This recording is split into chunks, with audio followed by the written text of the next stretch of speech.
कल हम लोग प्रश्नावली 3.3 के 1 नंबर के 3 क्वेश्चन को हल किए थे।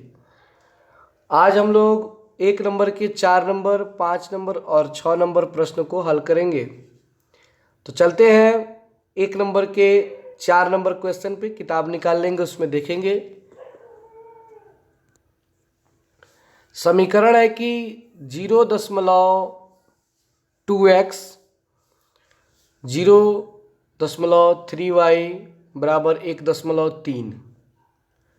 फिर दूसरा है 0.4x plus 0.5x equal to 2.3। मतलब ये जो समीकरण है, इसके पहले हम जितना भी सवाल बनाए हैं उस सभी सवाल से थोड़ा हट के है, इसमें पॉइंट लगा हुआ है। लेकिन इससे घबराने वाली कोई बात नहीं है, पॉइंट से कोई अंतर नहीं पड़ता है। आप क्या करेंगे, जब ऐसे सवाल आपको मिले बनाने के लिए, तो आप इसमें से पॉइंट को हटा देंगे, मतलब दशमलव को बिल्कुल हटा देंगे और जीरो जो भी दिया है इसको हटा देंगे, और जो भी एक्स और वाई का फॉर्म जो बचता है, जो उसका रूप बचता है, उसको समीकरण 1 और समीकरण 2 मान लेंगे। ठीक है। जैसा कि यहाँ पे आप देख सकते हो कि 0.2x है, तो हम 0.2x में 0 पॉइंट को हटा के केवल 2x लिखेंगे। ये 0.3y है तो केवल 3y लिखेंगे, और 1.3 है तो दशमलव को हटाकर 13 कर देंगे, और इसे हम समीकरण 1 मान लेंगे। क्या मान लेंगे जी? समीकरण 1 मान लेंगे। उसके बाद जो दूसरा है वो है 0.4x, तो उसको 4x, और 0.5y को 5y, और 2.3 को 23 कर देंगे, समीकरण 2। तो इस तरह हमारा समीकरण 1 और समीकरण 2 निकल गया। इसको हम लिख लिए। तो जब ये समीकरण निकल गया तो आप लोगों को भी बनाने में आसानी हो जाएगी। अब यहाँ पे हम कल की तरह इसको सॉल्व करेंगे। तो सबसे पहले लिखेंगे पहले समीकरण से, और पहले समीकरण को यहाँ पे क्या करेंगे जी? उतार देंगे। देख लीजिए यहाँ पे 2x प्लस 3y बराबर 13। तो यहाँ भी हमने लिखा है पहले समीकरण से उसके नीचे 2x प्लस 3y बराबर 13। हम पहले समीकरण को उतार देंगे।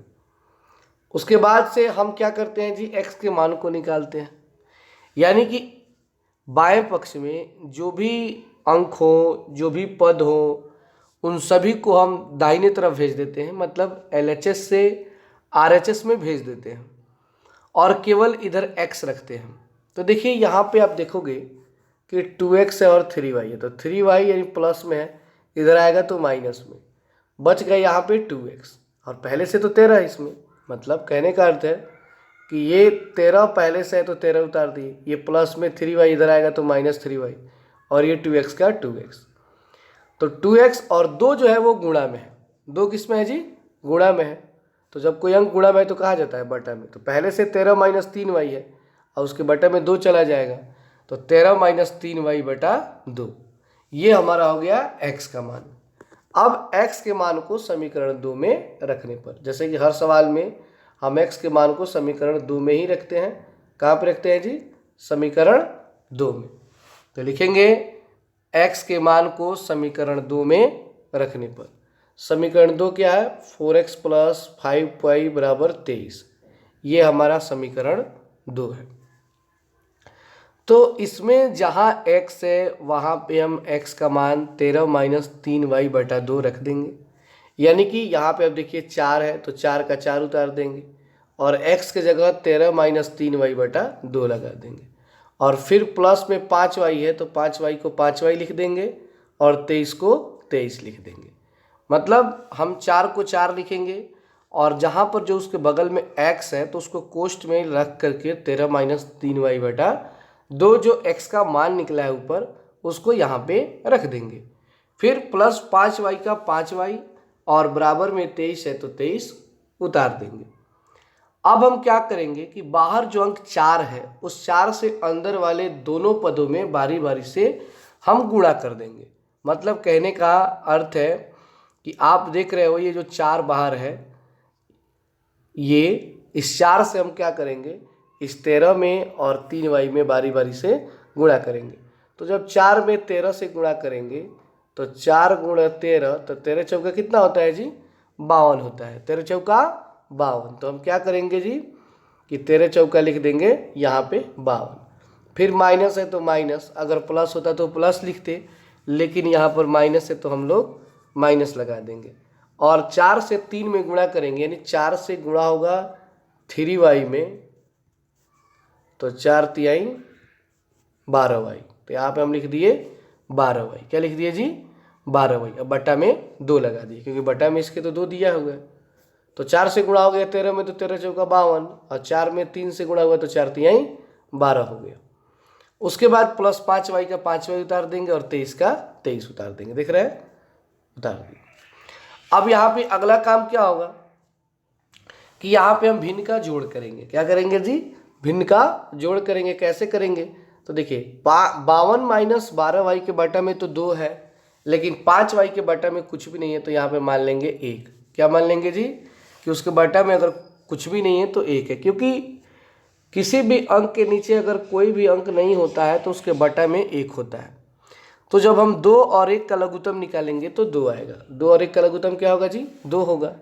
और जब 2 से 2 में भाग देंगे तो 2 एकम 2, मतलब इस 2 से इस 2 में भाग देंगे तो कितने मर्त में कटेगा? 1 मर्त में। 2 एकम 2। और 1 से जब 52 माइनस 12y में गुणा होगा तो 52 माइनस 12y आएगा। 1 में 52 माइनस 12y से गुणा होगा तो 52 माइनस 12y होगा। और प्लस 5y है तो उसके बटे में तो 1 है, तो 1 है तो 1 से भाग देंगे जब 2 में, तो 2 मर्त में कटेगा। कितने मर्त में? 2 मर्त में। तो 2 से जब 5y में गुणा करेंगे तो 5 दूना 10y हो जाएगा। तो यहाँ पे हम लिख दिए 10y बराबर 23। 23 का 23 उतार दिए।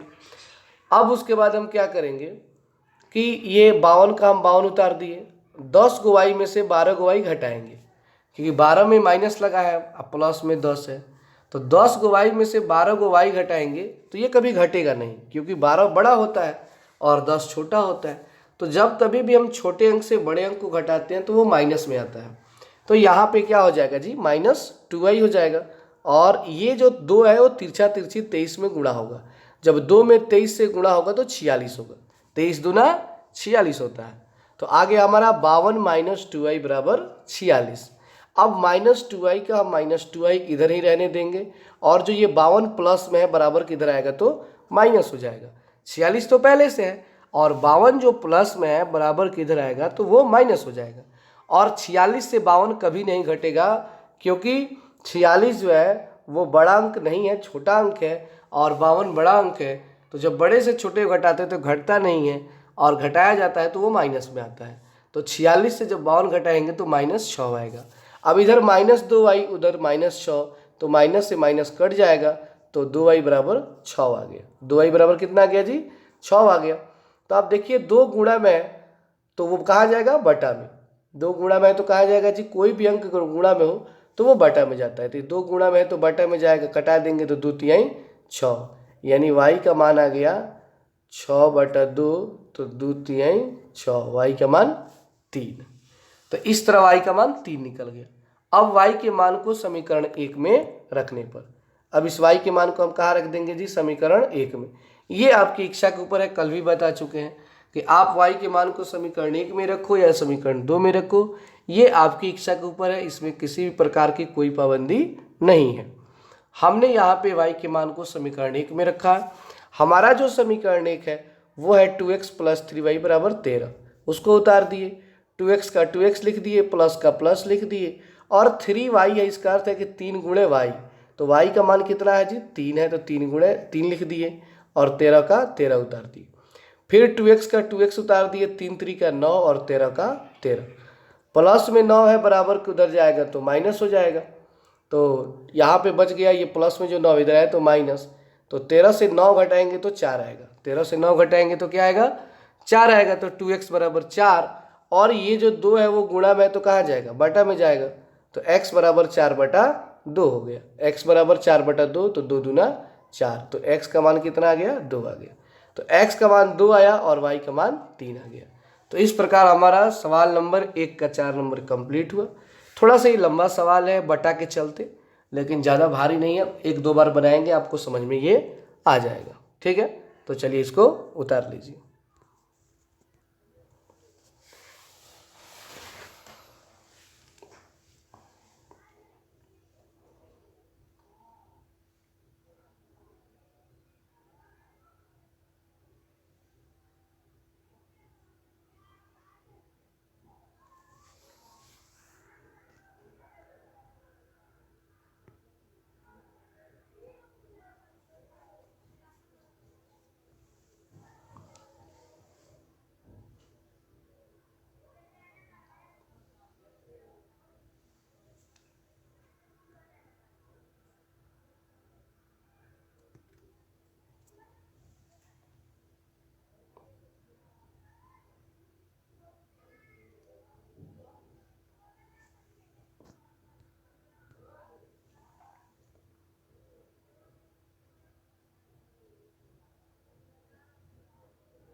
अब आइए इसके 5 नंबर सवाल को हम लोग देखते हैं।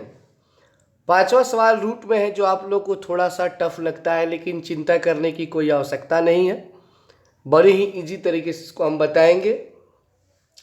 हमारा जो पहला समीकरण है वो है √2x plus √3y equal to 0, ये समीकरण 1 है।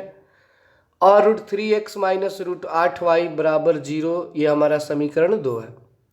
सबसे पहले हम लिखेंगे पहले समीकरण से, इसलिए समीकरण 1 को उतार देंगे। ठीक है, तो हमारा समीकरण 1 क्या है जी? √2x plus √3y equal to 0, यह हमारा समीकरण 1 है। और आपको पता है कि हम y वाले को बराबर इधर भेजते हैं। आपकी इच्छा है तो आप x वाले को भी भेज सकते हो, बट हम शुरू से ही y वाले को भेज रहे हैं, तो हम y वाले को ही भेजेंगे तो अच्छा रहेगा। ठीक है, क्योंकि 2 तरीका होगा तो थोड़ा गड़बड़ाने की गुंजाइश बन जाएगी। तो हम √2x को √2x लिख देंगे, और प्लस में जो √3y है वो इधर आएगा तो माइनस √3y हो जाएगा। ठीक है, और यहाँ पे आप देखिए कि √2x है, यानी x में √2 से गुणा है। इसका अर्थ है कि √2 गुणे x है, तो √2 गुणा में है तो कहाँ जाएगा? बटा में जाएगा। कोई भी अंक अगर गुणा में हो तो वो कहाँ पे जाता है? बटा में जाता है। तो पहले से तो माइनस √3y है तो माइनस √3y, लेकिन √2 गुणा में तो कहाँ जाएगा? बटा में। तो x का मान आ गया माइनस √3y बटा √2, ये हमारा x का मान हो गया। चलिए एक बार और समझा देते हैं। यहाँ पे हम सबसे पहले लिखेंगे पहले समीकरण से और पहले समीकरण को उतार देंगे, यानी कि √2x plus √3y equal to 0, और √2x का √2x लिखेंगे, प्लस में √3y है, बराबर किधर आएगा तो माइनस √3y, और √2 x के साथ गुणा में है तो वो बटा में चला जाएगा, यानी माइनस √3y बटा √2, ये हो गया x का मान।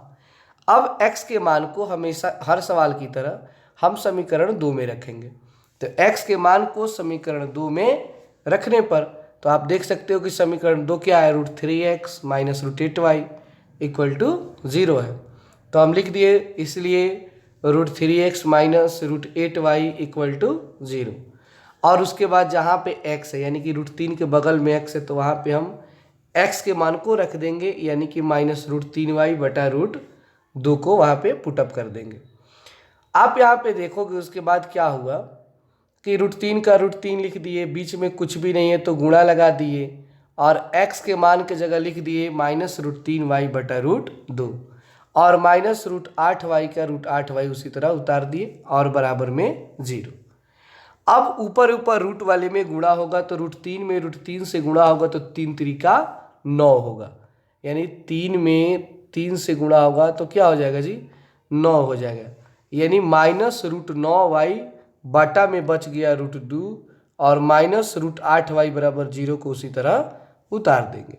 मतलब 3 में 3 से गुणा करेंगे तो 3 त्रिका कितना होता है? 9 होता है, और बटा में √2 है तो उसको उसी तरह उतार देंगे, और माइनस √8y इक्वल टू 0 है तो उसको भी कोई परिवर्तन नहीं करेंगे।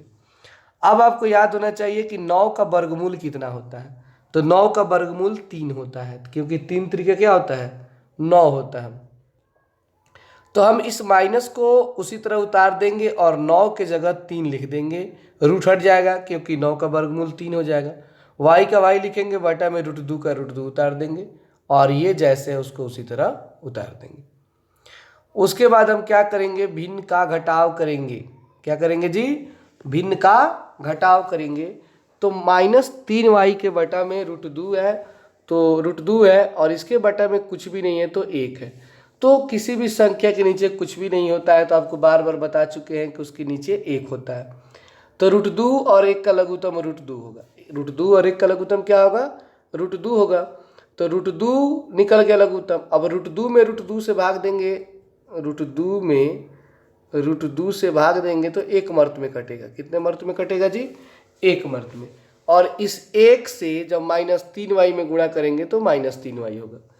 1 से माइनस 3y में गुणा करेंगे तो माइनस 3y होगा, और माइनस का माइनस लिख देंगे, और उसके बाद से इस √2 में √8 से गुणा करेंगे तो 8 दूना 16 होगा। 8 दूना कितना हो जाएगा जी? 16, यानी √16y, और बटा में √2 है तो √2 अब बराबर में 0। ठीक है, उसके बाद हमारा जो काम होगा वो होगा माइनस 3y का -3y, यहाँ पे मिस्टेक हो गया है, y कर देंगे। और ये माइनस का माइनस 16 का वर्गमूल 4 होता है। 16 का वर्गमूल कितना होता है जी? 4 होता है। और बगल में y है तो y इक्वल टू 0। अब ये √2 क्या होगा? तो √2 में 0 से तिरछा तिरछी गुणा हुआ है, यानी कि 0 में √2 से गुणा होगा तो क्या हो जाएगा? 0। किसी भी अंक में अगर हम 0 से गुणा करेंगे तो वो क्या हो जाएगा जी? 0। तो ये 0 हो गया। लेकिन आ गया -3y -4y इक्वल टू 0। तो -3y और -4y -7y होगा। -3y और -4y -7y इक्वल टू 0। तो -7y इक्वल टू 0, -7 गुणा में तो कहाँ जाएगा? बटा में। तो 0 के बटे में जाएगा तो किसी भी अंक से 0 में गुणा करो, भाग दो, उसका मान 0 ही आता है। तो y का मान कितना आ गया? 0 आ गया। अब इस y के मान को समीकरण 1 में रखने पर, यहाँ पे आप समीकरण 2 में भी रख सकते हो, 1 में भी रख सकते हो, ये आपकी इच्छा के ऊपर है।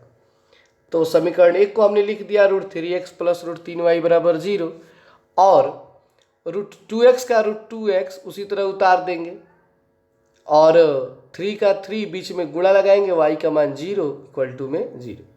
√2x का √2x √3 में 0 से गुणा करेंगे तो 0, और ये 0। तो अब √2x में अगर हम 0 जोड़ेंगे तो √2x होगा, क्योंकि 0 जुड़ता नहीं है, वो खत्म हो जाता है। और यहाँ पे आप देख लीजिए कि √2 जो है वो गुणा में है तो बटा में जाएगा, और √2 से जब 0 में भाग देंगे तो 0 आएगा, यानी कि x का मान भी 0 और y का मान भी 0 आ गया। तो इस प्रकार ये सवाल भी हल हो गया, x का मान 0 और y का मान 0 हो गया। तो चलिए इसको उतार लीजिए।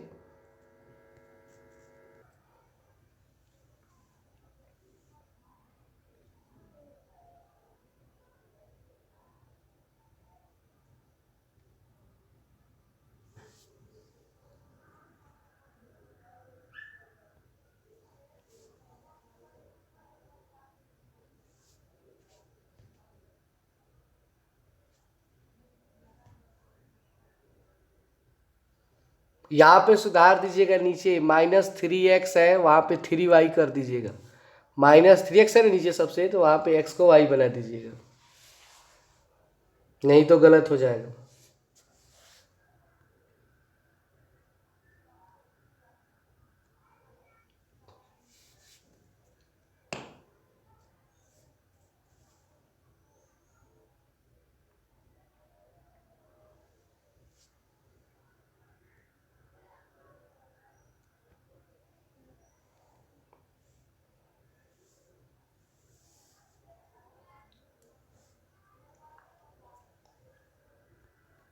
अब आइए 1 का 6 नंबर यानी कि लास्ट क्वेश्चन देख लेते हैं, और उसके बाद से ये चैप्टर खत्म हो जाएगा। चैप्टर नहीं, मतलब 1 नंबर टोटल खत्म हो जाएगा। 6 नंबर है कि 3x/2 -5y/3 बराबर -2, ये हो गया समीकरण 1।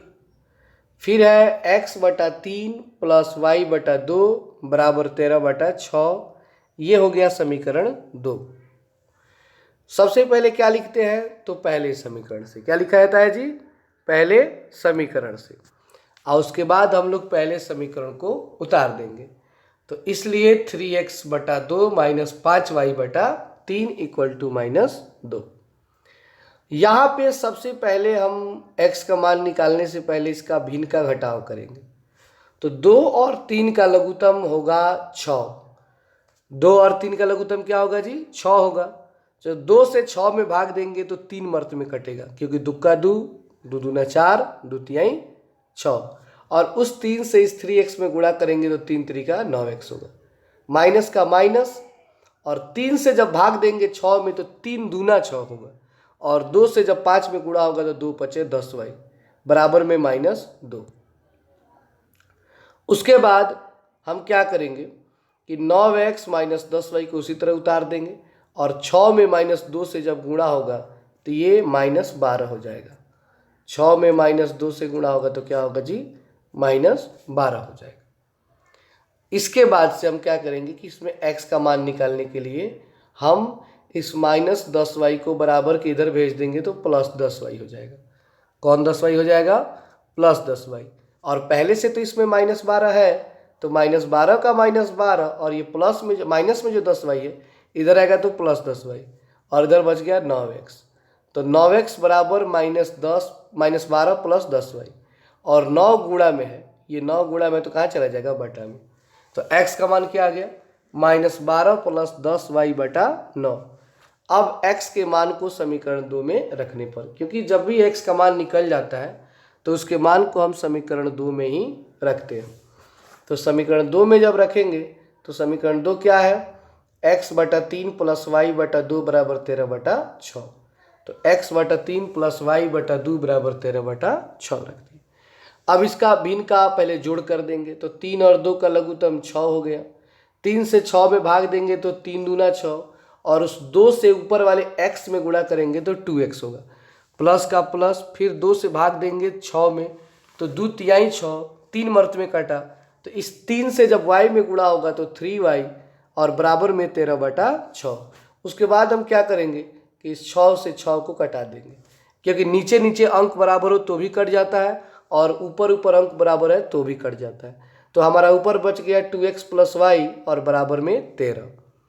अब यहाँ पे हम क्या करेंगे, x के मान को रखेंगे, यानी 2x है तो 2 बीच में गुणा लगा देंगे और x का मान ये टोटल यहाँ पे पुट अप कर देंगे, क्योंकि हमारा x का मान क्या निकला था जी, -12 प्लस 10y बटा 9, और प्लस में जो 3y है तो 3y को उसी तरह उतार देंगे और बराबर में 13, ये जो है उसी तरह हम लोग उतार देंगे। ठीक है, उसके बाद से बाहर जो 2 है उस 2 से अंदर वाले अंक में गुणा कर देंगे, यानी कि जब 2 से -12 में गुणा करेंगे तो 12 दूना -24, 10 से 2 में गुणा करेंगे 10 दूना 20y बटा में 9 है तो 9, ये 3y बराबर 13 है तो 3y बराबर 13 उतार देंगे।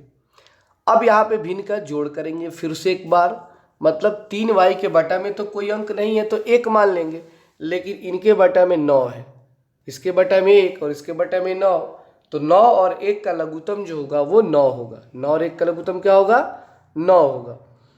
तो 9 होगा तो 9 एकम 9, 9 से भाग देंगे 9 में तो 9 एकम 9, 1 से जब इसमें गुणा करेंगे तो कोई अंतर नहीं पड़ेगा, ये उसी तरह उतार देंगे। लेकिन जब 9 से 3 में गुणा होगा तो 9 3 27y, 9 3 27y बराबर में 13 है तो 13 और बटा में 9। उसके बाद -24 का -24 और 20y में 27y जोड़ेंगे तो 47y होगा। 20 और 27 होता है 47, और 13 में 9 से गुणा करेंगे तिरछा तिरछी तो 117, 13 9 117।